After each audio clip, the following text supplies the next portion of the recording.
Hi, my name is Dr. Jamie Reynolds, and I want to tell you the story behind the most amazing smile in the Little Caesars Arena. Yes, sir.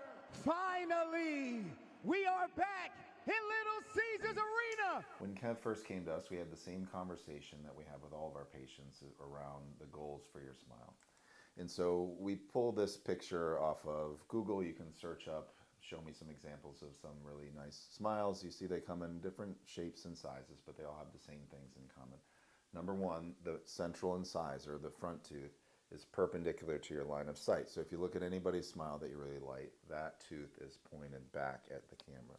When we first saw Kev, his teeth on the top were flared out a little bit relative to that perpendicular central incisor.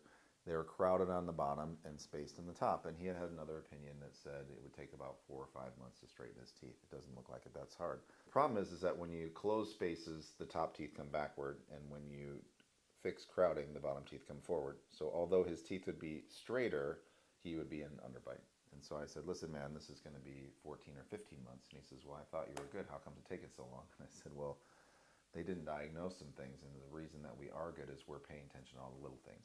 And there's one thing in his case in particular that was confounding, something called a Bolton discrepancy. So your teeth are like putting together a 28-piece puzzle, and they all have to fit. Okay, you have to have the right sizes and right shapes. And what you may not know is that some teeth are too big, some teeth are too small. We see it with a lot of frequency. What Kev had was his lower first bicuspids were too big, which is pushing the lower teeth forward, and his upper second bicuspids were too small, which is making the upper teeth come back. So that in combination with the upper spacing and lower crowding would give him an underbite. So what we had to do is move these teeth back one at a time, and then we had to selectively reshape these so that the pieces of the puzzle were right so that they could fit together. And what it finished with is a nice upright front tooth, nice overbite and overjet. Hitting underbite or end to end is the first way to create TMJ problems for anyone.